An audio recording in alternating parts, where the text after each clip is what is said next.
Hey guys, welcome back to my channel. Today I'm going to show you how to use a bead board, sometimes called a beading board or a bead design board.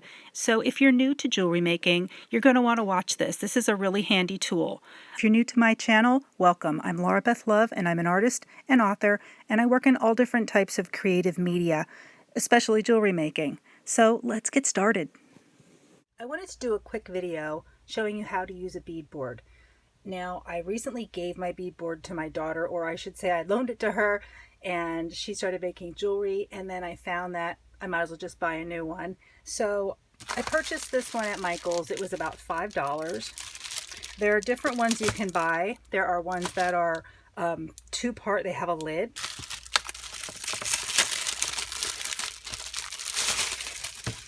This one is just basic plastic. Now it's like a flexible thin plastic on the back, but on the front it has like a velvety feel, like a flocked surface, and that gray surface is easy on your eyes. It's best for, you know, determining different colors, seeing the colors of the beads, and it makes a nice, you know, surface so that your beads don't roll around everywhere.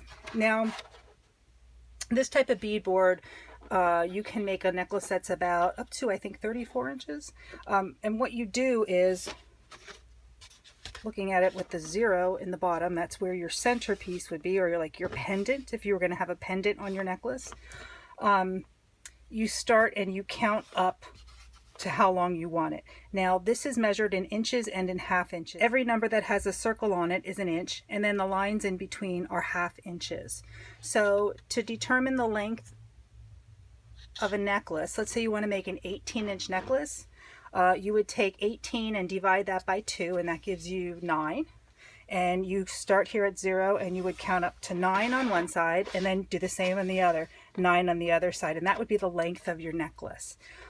This has 3 grooves for necklaces, and that is for making multi-strand necklaces. Like maybe you want to make a necklace that's not just one strand, but it has 2, or maybe it even has 3. This way you lay your beads out in these channels and you can create your designs. Now it has some spaces here where you can add beads while you're working. It's nice to have, you know, everything close at hand. And there's also 4 grooves at the top, and those are for making bracelets.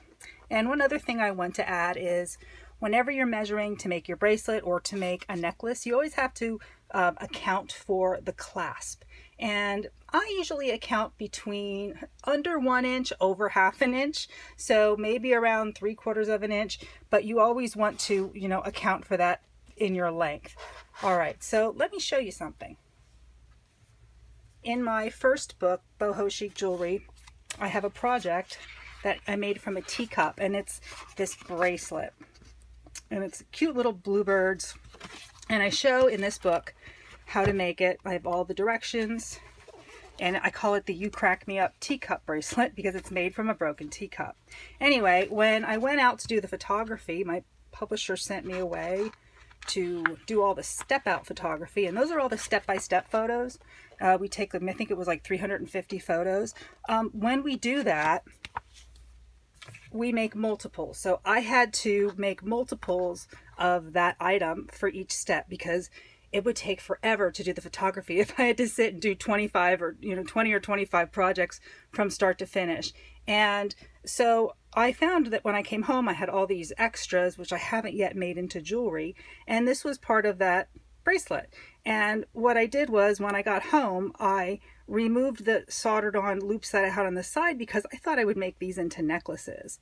And I mean, what a beautiful, beautiful centerpiece that is. Those bluebirds are just adorable, and it has a curve because it's made from a teacup. And I soldered all this, and I do give instructions if you want to learn how to solder, make broken china jewelry.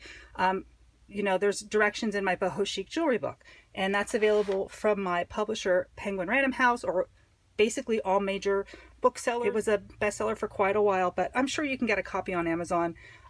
Anyway, to get back to this, so here's where I would put my focal. So that'll be the focal part of my necklace. So that's going to be the centerpiece. And what I want to do is, I'm going to create a beaded chain. All right. And what you can do when you're making these necklaces, if you're, brand new to beading, you're just learning all these things, and there's a lot to learn. Don't be overwhelmed. You just have to break it down into small, simple steps. And one way of making bracelets or necklaces is to use beading wire, where you're just stringing your beads on a wire and then you put a clasp on each end. Or you can do wire wrapping, where you put wire through a bead and you do a wrapped loop on one end, and then you do a wrapped loop on the other end, and you attach it to another wrapped loop on another bead. So it's basically a chain with the wraps between each one. And that's what I'm going to do for this necklace. I'm going to have a beaded chain. I might do some small sections of like a pre-made chain here and there. It just depends on, what I am feeling when I'm making it. So my process for picking out my beads is I have my focal item, and then I have my bead boxes. So I'm going to look at this and I'm going to pick out my main colors. And I have like a beautiful, like an orange, and there's some blue, a little bit of green, and like a yellow golden color. And I'm not going to go crazy and probably use all those colors, but I'm going to go first of all and choose the main colors that I want my necklace to be. And I'm going to go with my oranges. Now these are all different types of gemstone beads that I have organized by color. And I have carnelian, I have some Baltic amber, there's a few, other kinds of agates. And so yeah, I'm going to hold my focal bead or my centerpiece up against my beads, and I will look for things that pop out at me. What do I think coordinates?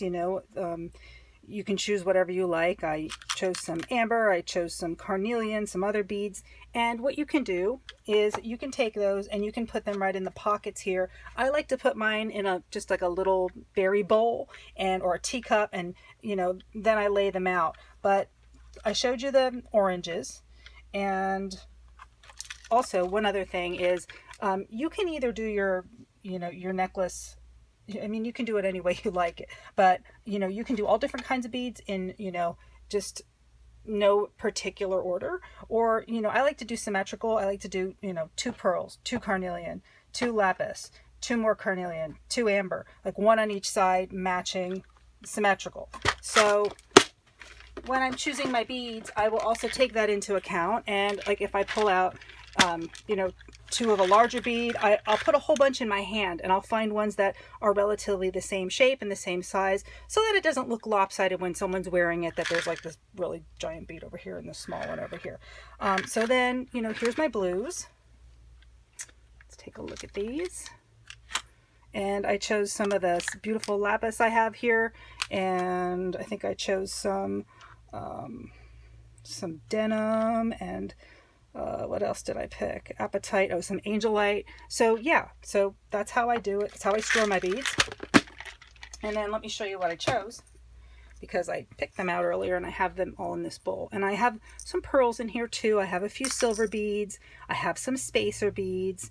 And these are just what I initially picked. I don't have to use these. Like I might have picked, way too many beads. Maybe I don't have enough. If I have extras, I might lay them out here and make a bracelet to match right away. So what I'm going to do to get started, and you don't have to, leave this piece lay on here while you're working, but just so I know the space size, I'm going to start choosing my beads.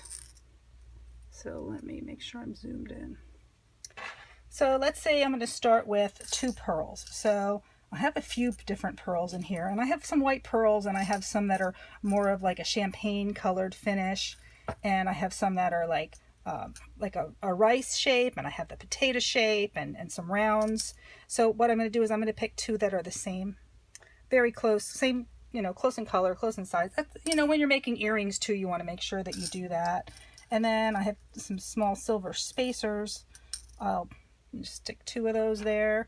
And then I want to put a little bit of green, because there's some green in there. Now, I'm putting them pretty close here, and I can, space them out a little bit. So then I'm going to go with some amber. So let's do 2 of these long ambers. And actually, I think I might move them around and see, do I want the amber there? Do I want it there? For now, I'm going to put it there. So then for my next bead, I might pick, let's see, I have this beautiful blue lapis.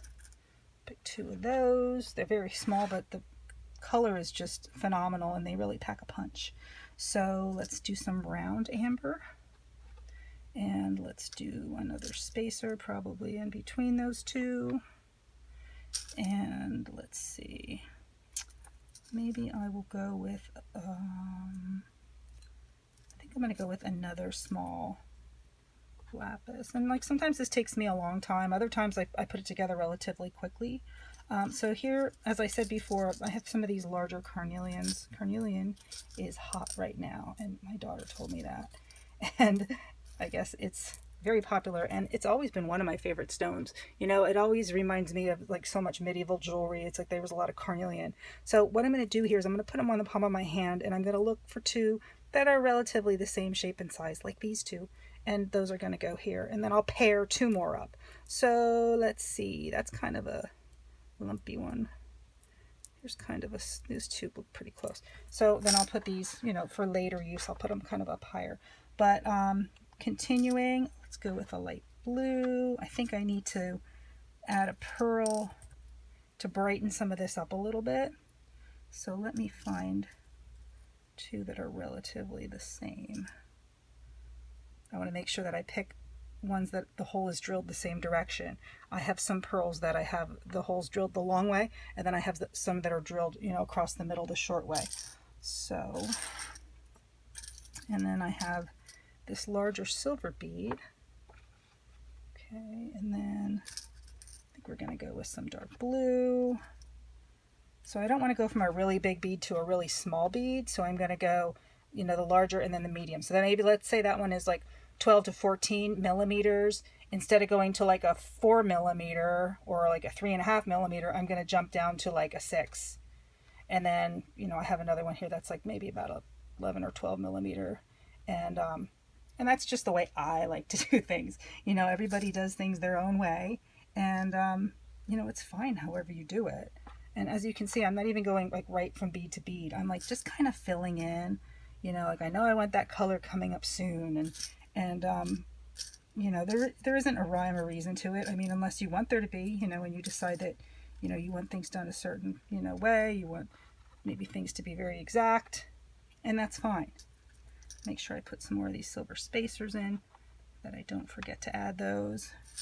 Now, when I'm wrapping these, I'm going to do the individual beaded wraps for each bead. So I'm going to take, you know, a piece of wire, and I'm going to put the bead on here.